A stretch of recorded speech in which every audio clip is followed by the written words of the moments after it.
lands.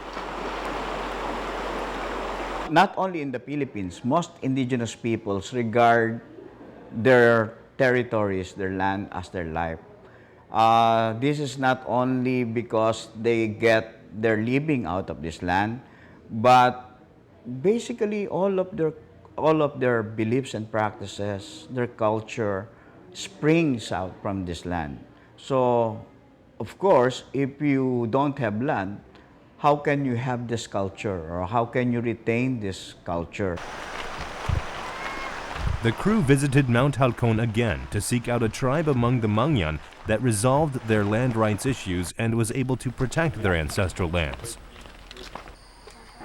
In the morning, breakfast is prepared by the Hanuno Mangyan tribe. The TV crew decided to watch one family have breakfast.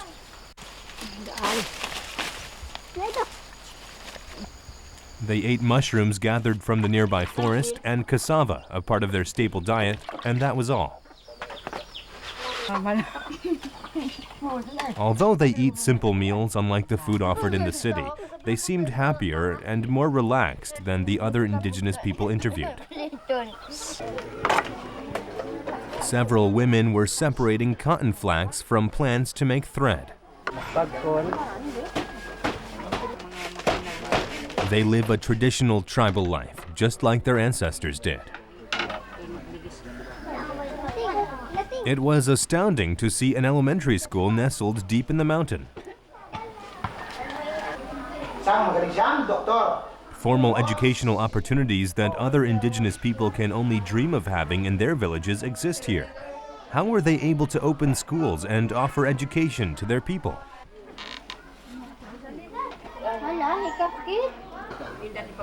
This Caucasian man introduced himself as a Hanuno Mangyan tribal member. It was obvious he was a foreigner, and the crew was able to hear his hidden history of the Hanuno Mangyan tribe. I am from Holland, and I came here as a missionary, a priest, And then I had applied, I wanted to work in Indonesia when I was still in Halte. But that time, Indonesia, for Dutch people, that was forbidden. So they told me, you go to Philippines. Anton arrived in the Philippines in 1957 to do missionary work and convert the Filipinos to Catholicism. During this time, he met many indigenous people and had a life-changing experience here. One day I saw in Mangyan, he had a knife and a piece of bamboo. And he was, I did not know, making decorations. I said, what are you doing? And then he said, I am writing a letter. I said, writing a letter? Can you read that? I told him. Yes, of course, he said. The alphabet Anton saw that day changed his life. It was the Ambahan alphabet and used by the Hanuno tribe. This ancient alphabet was handed down for centuries. They used the letters to write stories on bamboo. The Ambahan is passed down by a song with 7 syllabaries.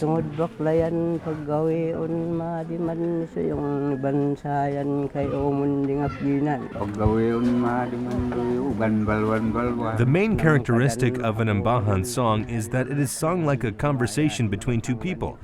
Anton discovered that the indigenous people developed their own alphabet, which he studied and wrote a book about.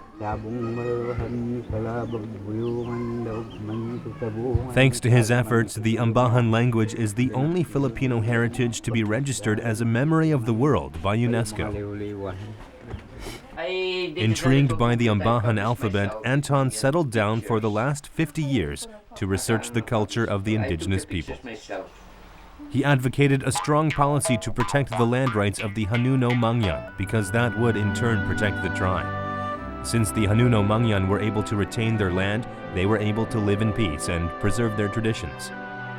Anton married a Mangyan woman and lived among the Mangyan for 30 years. He finds traditional Mangyan culture fascinating. Ang Mangyan na walang ambahan ay parang is not existing. He would be like another lowlander. But the ambahan distinguished the Mangyan from the other people. Kaya ay ang ambahan ay tunay na palatandaan na ang kultura ng Mangyan is on a high level. And therefore, they always keep it alive. Another reason the Ambahan exists today is thanks to their emphasis on education. They continue to teach the Ambahan alphabet to their children.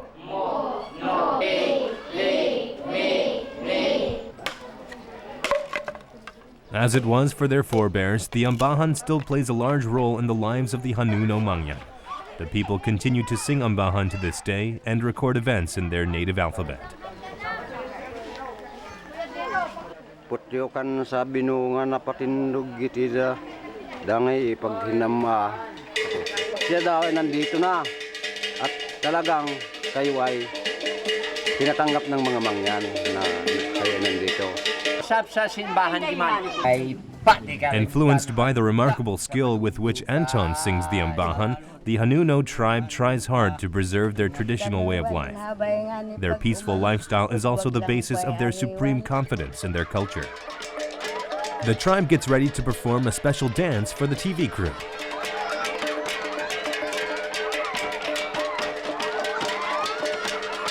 The Agong dance is one of the dances performed during a ritual to pay tribute to deceased ancestors. They show the crew their Hanuno tribal dance, which has never been shown to outsiders before. They would like to have their dance documented. That is why they are performing it. Despite globalization, many of our communities are able to preserve their culture. Our indigenous peoples can adapt to any kind of culture, but they still retain their traditions and customs, which are still good and applicable these times. In November, the annual Mahalta festival is held for 2 weeks in Calapan. The word Mahalta is derived from the words Mount Halcon, Mangyan, and Tamarao, a water buffalo that inhabits the island. The symbols of Mindoro are represented in the Mahalta festival.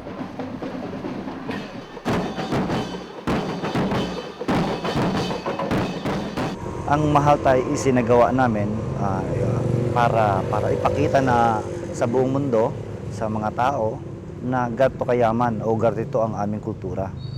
Sa kombinasyon ito, sama-sama ito ng mga iba-ibang festival kada bayan. One of the highlights of the Mahalta festival began to take place. Cities and towns from around Oriental Mindoro send a team to compete in this cheerleading competition. Ladies and gentlemen, the Jawan Coco Festival of San Chidoro.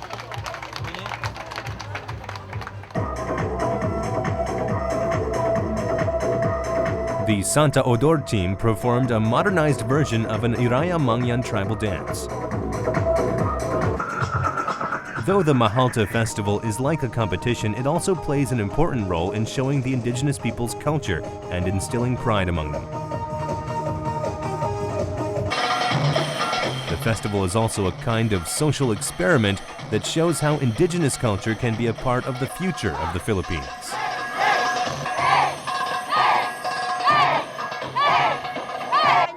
Mas ma-develop pa yung aming culture na sa taon namin. Bansa to make it global, to compete with the other countries, hindi maiwasan na talagang daw unti-unti na mabawasan ang kultura ng Mindoro, especially the Mangyan brothers. But just the same, pinapakilala pa na namin o pinapatunayan na kinikilala pa rin namin ang kultura namin ng Oriental Mindoro. Hindi namin kinakahiya na meron kami ay galing sa Mangyan. The Calapan team appeared to give its cheerleading performance.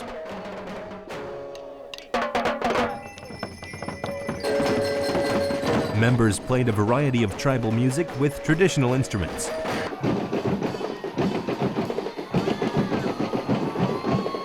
As two-time winners of this event, the Pinamalayan team members wore jar-shaped hats, which are symbols that appear in one ancient legend, and gave a stirring performance.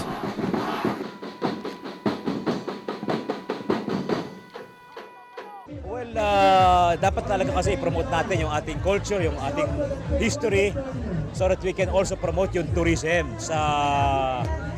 in our country. No? So this festival is a way of showcasing, of demonstrating to other people, to our visitors and tourists, our traditions, our culture, our history. Our grand champion is none other than the municipality of Pinamalayan!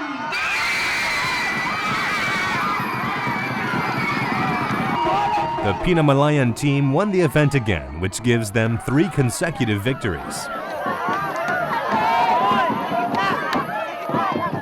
Of course, it's overwhelming. Masayang-masaya ako. At sa kabila ng lahat ay still we are the champion in this affair.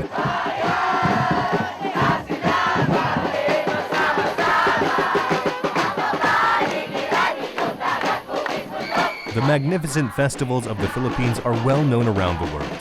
The traditional culture of indigenous people is also displayed in these festivals, which attract tourists and raise the profile and significance of ancient cultures. Isa kasi sa mga pangunahin naming trust o yung programa ng local government ng pamahalang panlalawigan ay agrikultura at turismo. So sila yung dalawang magkasabay na pangunahing programa na sinusulong ng provincial government. And by doing that, ay nakikita na ito kasi yung potential ng probinsya. Kami bilang anthropologists, naniniwala kami sa sinasabing hindi lang biodiversity ang kailangan natin, kung hindi cultural diversity. Parang maraming mawawala sa ating kaalaman at saka pagpapaganda ng buhay, kumbaga kung monoculture ang buong mundo. So pinapahalagahan natin ang pagyabong ng iba't ibang klaseng kultura.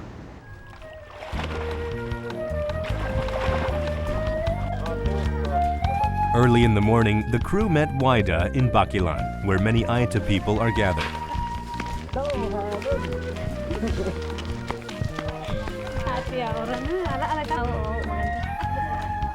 Today, Waida will visit relatives who have moved near Mount Pinatubo and visit her old village.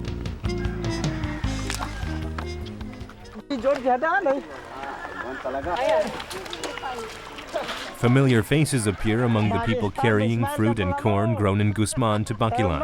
They used to be neighbors of Waida in her old village in Mount Pinatubo. Ox carts are the only mode of transportation for carrying goods or traveling. An arduous trip awaits those heading to Guzman. After crossing this vast land for 2 hours, it took another 2 hours to trudge through the muddy streams. Walking over the volcanic ash-covered land was another 3-hour ordeal.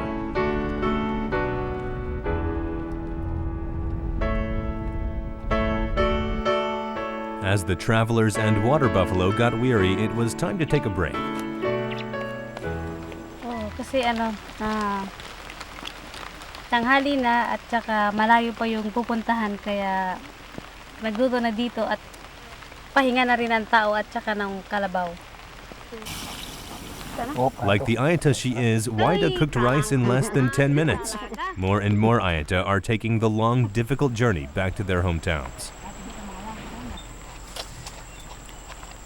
They tell us that their choice is not simply about survival. Naiintindihan namin yung kagustuhan nilang bumalik sa Mount Pinatubo kahit nasabihin na delikado. They always say land is life. But it is not any land. It must be their land. The land where they grew up, the land where their ancestors also lived. Their whole way of life is rooted in that land.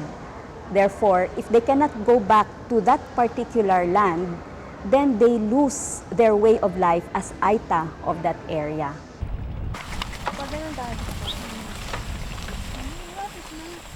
They continued on the rough trail for another 3 hours.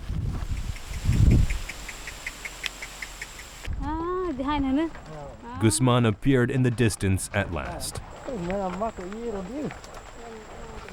Ay ang bahay namin doon sa may Villar, kaya lang dahil wash out na ng Mount Pinatubo nung lahar. Pero, She hasn't seen her aunt for 2 years. Her aunt had another child during that time.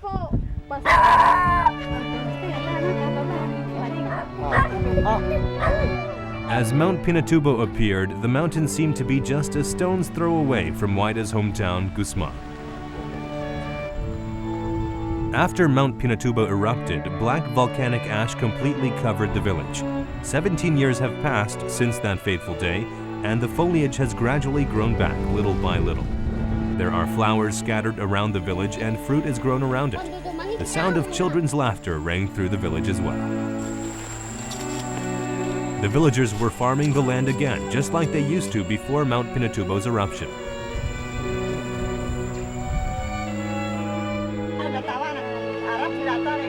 The village was not prosperous in any way, but the villagers were living in their own land, where laughter flowed endlessly.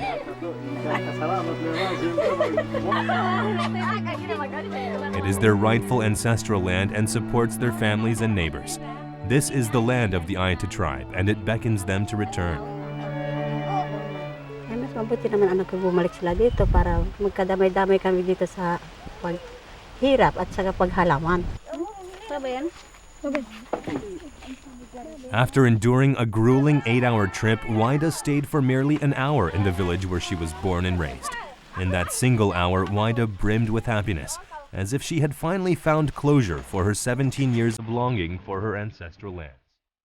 And I'm very proud of being an Aita, Even if I have to, straighten my hair, it's still being an Aita, the heart and the spirit of being an Aita is still mind, heart, and spirit. So the reason why I'm where I am now is because I'm very happy of being an Aita.